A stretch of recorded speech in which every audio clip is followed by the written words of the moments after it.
औज़ुबिल्लाहि मिनश्शैतानिर्रजीम बिस्मिल्लाहिर्रहमानिर्रहीम या अय्युहन नासुत्तकू रब्बकुमुल्लज़ी कलककुम అనంత కరుణామయుడు అపాల కృపాశీలైన అల్లాహ్ పేరుతో ప్రారంభిస్తున్నాను. అస్సలాం వాలేకుం వరహమతుల్లాహి వబరకాతుహు. నా పేరు శరణ్య. నేను 8th క్లాస్ చదువుతున్నాను. నేను ముందుగా అల్లాహ్కి 1000 కోట్ల కృతజ్ఞతలు తెలియజేస్తున్నాను, ఎందుకంటే నాకు ఇంత గొప్ప అవకాశం ప్రసాదించినందుకు. ఈరోజు నా టాపిక్ అంటరానితనం నిర్మూలన ఇస్లాంలో. దివ్య ఖురాన్ సూరే నిసాలో మొదటి వాక్యంలో అల్లాహ్ ఇలా అంటున్నారు, అల్లాహ్కి భయపడండి. అల్లాహ్ మనందరినీ ఒకే ప్రాణి ద్వారా సృష్టించాడు. నిస్సందేహంగా ప్రజల కొరకు నిర్మించబడిన మొట్టమొదటి దైవగృహం మక్కాలో పవిత్ర కాబా. ప్రపంచపు నలుమూలల నుండి వర్ణం, వర్గం, భాష, పేద, ధనిక తేడా లేకుండా ముస్లింలు లక్షల సంఖ్యలో అక్కడికి వస్తారు. ఇది ఇస్లాంలో చూపే సర్వ మానవ సమానత్వానికి అపురూప నిదర్శనం.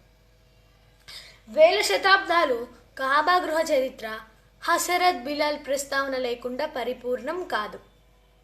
బిలాల్ నల్ల జాతిలకు చెందిన నీగ్రో బానిస. అతను అనుక్షణం అణిచివేత, దుర్భర దారిద్ర్యం, అగ్రకులాల దాసోహం అతని జీవితం. కానీ ఇస్లాం అతని గౌరవాన్ని ఉన్నతం చేసింది.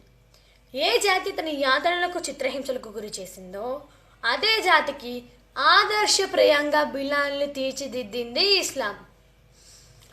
ఇస్లాం జాతి అహంకారం సహించడానికి నిదర్శనంగా పవిత్ర కాబా గృహపైకి ఎక్కి ప్రజల్ని దైవ ఆరాధనలకు పిలిచే ఆజాన్ ఇచ్చే మొట్టమొదటి బాధ్యత హజరత్ ముహమ్మద్ సల్లల్లాహు అలైహి వసల్లం బిలాల్కు ఇచ్చారు.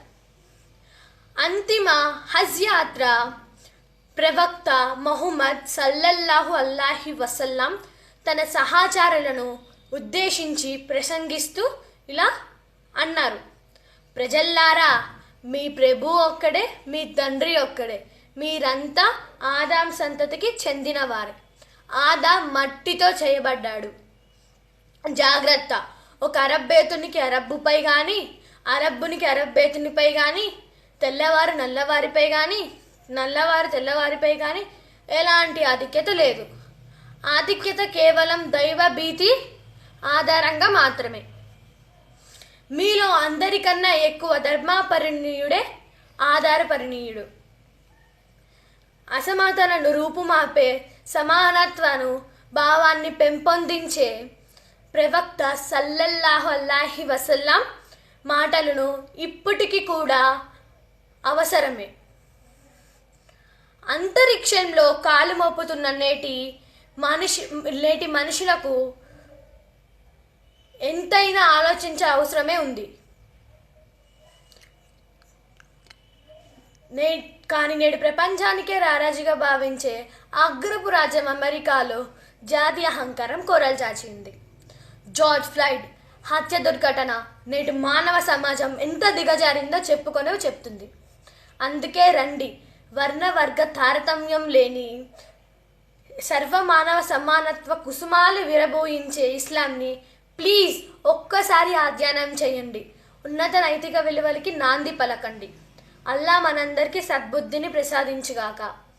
అస్సలాం వాలేకుం వరహమతుల్లాహి వబరకాతుహు. ఆమెన్.